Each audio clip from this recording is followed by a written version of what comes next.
Did I just see Aoyama crap his pants in this chapter of Boku no Hero Academia? Okay, Horikoshi, I think you might have been reading a little bit too much Gintama recently, or at the very least watched the latest episode of Gintama. But anyways, though, let's talk about this chapter and what it really focuses on, and it is Aoyama. So, last week, it was a very big topic of debate. Is Aoyama a traitor? Is he a red herring? Is he someone that is just misunderstood? Is he looking out for Izuku? Is he gay for Izuku? There was just so many things that everybody was debating about when it came to last week's chapter, thanks to that cliffhanger. And so with this chapter coming around, it basically looks like Aoyama is in the clear. He is not necessarily a bad dude. He is not a traitor. He is actually concerned for Izuku, and he was able to relate with Izuku, which is one of the things I did discuss in my last review. However, this chapter makes me actually suspicious of Aoyama now. Like, last week, I was defending the man. I was defending Aoyama and saying that he most likely isn't the traitor, because it just, the way his character is and the way that ending was, it felt like it was just a misdirection over anything else. I didn't believe that Aoyama could possibly be the traitor. But when I read this chapter and looked at all the comedy to the facial expression from Aoyama, once, you know, he crapped his pants, and then other little things here and there, there's just things that seemed very off to me. Number one, let's look at the big picture here, okay? Once everything is said and done with this chapter, Izuku is now closer with Aoyama, and Izuku has now basically dropped his guard. That's kind of what you can get from this chapter. So if Aoyama is the traitor, Izuku has dropped his guard. He no longer will think that Aoyama is shady, suspicious, or whatever, because it looks like, you know, they just had a misunderstanding, and now they're friends. Now they're, you know, hanging out together. So now, if he is the traitor, you know, you have it toward, you know, Izuku, he's not going to be able to figure it out as easy.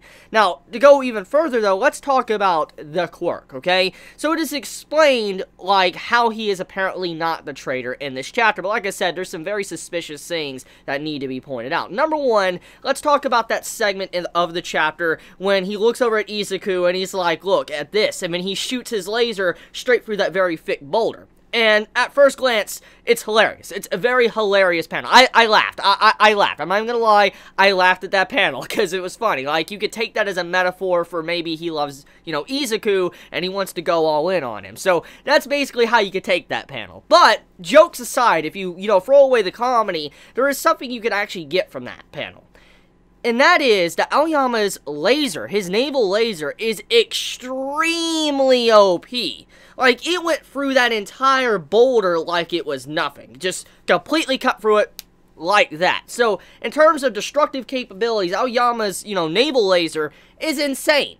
But going a step further as well, it's very apparent that he does have some form of control over his laser. I mean, look in the chapter. Right after he cut through that entire boulder, he also precisely writes "Still water runs deep" on the boulder. So you're like, whoa, like, whoa. That's just like, for a man that has like some issues with his quirk, he obviously shows that he knows how to utilize it and properly, you know, maintain certain levels of how he outputs the laser. That's pretty ridiculous when you look at it like that, because he shot through a very thick boulder, and then right after that, he wrote a message. That takes a lot of skill. It does. I know many might be quick to just, you know, throw that, you know, and sweep it under the rug and all that, say like, it doesn't matter, but that does take a lot of skill. That does need to be noted, that he was able to change the destructive capabilities of his laser like it was nothing. Now, it could be more for comedy, but I don't believe so, because of the line, the phrase that was put onto the rock.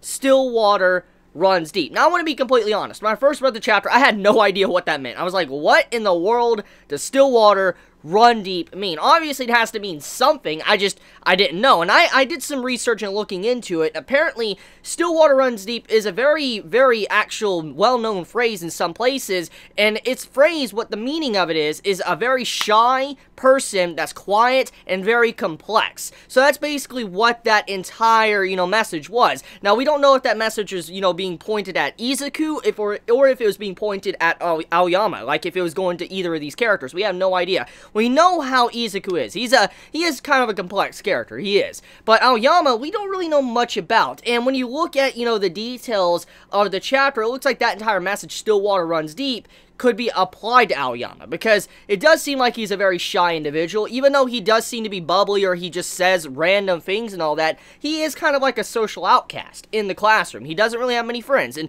in this chapter, he finally has made a friend, which is Izuku. He's a social outcast, which, you know, could go with a quiet person or a very shy person, and he's someone that just, you know, sticks to himself, which that's kind of what he did. He even ate alone. And then a very complex person, which we get a little bit of a side to him, to where we find out that his quirk really does negatively affect him, and apparently his body is not suited for the quirk at all. So that adds more to his character, making him a little bit more complex. So I believe Still Water Runs Deep is applied to his character. It could also be applied to Izuku, but I do believe it applies to Aoyama. So like I said, I believe that there is something definitely going on with this man. Like, there's a lot of shady things. There's definitely some shady things going on with his character now after seeing something like that. I don't know if this is like potential setup for him being a very big spotlight in an upcoming arc of Boku no Hero Academia, or if this is just setting up for him potentially being a traitor. I have no idea, but at the very least, we need to take note of his destructive capabilities with his laser and how he's able to precisely control his laser. Now, speaking of his quirk and all that, we also need to mention that apparently without his, you know, belt around him, his laser leaks out. It actually leaks out. And the first thing I thought of when I heard that, I was like, Cyclops. If you don't know what I'm talking about Cyclops from X-Men and all that. You know how he has, you know, the goggles, or, you know, I forget what it's called, forgive me, but, you know, he has the head, like, headband or whatever on, and he blocks it to where his laser doesn't constantly leak out, and so he always wears it for he can maintain control. That's what that reminded me of. When we saw Naval Laser mentioned, I'm like, Cyclops, that's exactly what it is. And so you're telling me that if that, you know, belt wasn't on, it would probably continuously leak out, probably be very, very destructive, and it would make it to the point to where maybe it would be even stronger than what we see right now in the series. But he might not have any control over it whatsoever, but it also cause him consistent pain in his stomach. Now, judging by his condition of his quirk, it doesn't just cause stomach pains, it actually causes the man to have a bowel movement. For instance, he craps his pants. Now, at first glance, it doesn't seem like that's too bad, like, in the grand scheme of things of what's going on with Izuku and all that, what he's done to his body, shattering his limbs and stuff like paper mache, it doesn't seem like it's that bad. However, you gotta imagine how it must feel psychologically. For instance, you use your quirk and you literally you crap your pants. That wouldn't, you know, mess with your mind. You might not want to do that because, I mean, besides always having to constantly change your underwear every time you use your quirk, it's the fact is that it's embarrassing. It's a very embarrassing thing. I mean, I think everybody can agree with that. That's a very embarrassing thing to have as a weakness if you use your quirk. And so it does make sense why he might not want to stand out as much. Even though he wants to shine and all that, he probably has some form of self-doubt within him, and he feels like probably he's not as shiny as he says he is. And basically he just feels like he's low tier of the low because, you know, how his quirk works. You can see that he does feel a little bit different from the normal people in society because he feels like his body's just not adjusted to his quirk. And in this case, the way you look at this, maybe Horikoshi is setting up the potential possibility for some heroes or some people in this world not actually wanting their quirk, which reminds me a lot of certain themes from X-Men. For instance, where some heroes or some people with, you know, mutant abilities, they had their abilities removed. That's kind of what this reminds me of. For instance, maybe you have it to where Aoyama, he's going to be a character in the future that's just not going to become a hero, and he just wants to get rid of his quirk because of how negatively it impacts his life. That could be a thing. So, maybe that is the direction that Horikoshi is taking the story. I just wanted to point that out. Anyways, with that being said, though, let's talk about a little bit of character development going on with Bakugo in this chapter. So, Bakugo, he says, have you improved at all? He actually does a little bit of small talk with Izuku, and that completely surprised me. I think everybody can agree that was a very surprising moment of the chapter. Just Bakugo walking up to Izuku and is like, have you improved at all and all that? And then Izuku's like, not at all. And then, you know, Bakugo is like, I thought you were going to surpass me. And in that moment, it does look like he's being a little bit mean towards Izuku, but at the same time, it's a very different conversation than we've really ever seen from Izuku and Bakugo. They actually had a conversation without really getting in a fist fight, in an argument, and Bakugo legit seemed like he was worrying or caring about Izuku. You wanted to know if he was progressing at all. So that is a really cool little fact to this chapter, that he is developing, which we've already seen in the recent chapters, I mean with the children and all that, but just seeing how his exchange with Izuku was, it seems like they finally are at a certain level in their life now to where they actually can communicate somewhat. So I appreciate that. So that development, spot on for Bakugo. Good job, Horikoshi.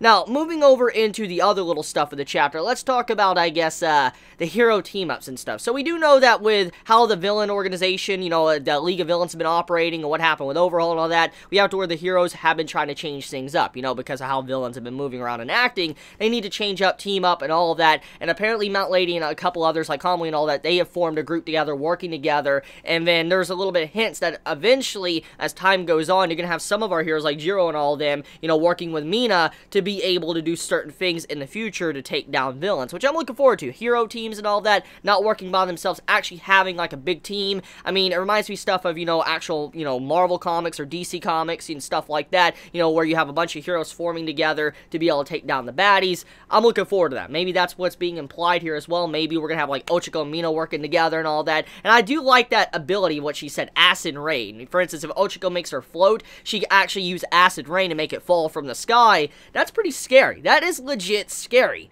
Now, speaking of Mina as well, we also have a little exchange with Mina and, you know, Kirishima in this chapter. For instance, he does Unbreakable and all of that, and you see Mina look at him like, you know, basically saying, whoa, crazy or whatever, which, once again, implies that there is definitely something going on there between those two characters. We do know that Kirishima, he looks at Mina as, like, the shining light and all of that because of the flashback we got, and so there obviously is some exchange between these two characters, and the way Horikoshi has been pushing it recently with these little hints, it does look like he's trying to imply that they might one day be in a relationship. But yeah, I want to end it there. Basically, this chapter was really good. It has a lot of questions. I know many might look at this chapter and say it's a very boring chapter. It's nothing relatively good, because at the end of the day, when you look at the chapter on a piece of paper, it's just like, it was just a poop joke at the end. But I feel like there's just much more to that than just that little joke, which, you know, many might just, you know, sweep under the rug. I feel like there's more going on in this chapter, but we'll see where Horikoshi takes it. So let me know your thoughts in the comments below. If you enjoy my content, please subscribe. If you like this video, please leave a like. And if you want to get notified for whenever I upload a video, please click the bell icon down below next to the subscribe button. And so with that being said, I want to get back to playing my Monster Hunter and Dragon Ball FighterZ, because I've been loving those games. Been up all night. So yeah, FYI, if I look a little bit tired, forgive me for that. I've been playing all night and all that. I'm running on like an hour and a half sleep. I took an hour and a half nap. So if I look tired, forgive me. And if I messed up in this video as well, please don't, you know, slit my throat and all that. Please don't do that, because, I mean, a little bit tired. I do say some stupid stuff when I'm tired, so forgive me. So I love you guys. Please be safe. Chibi out.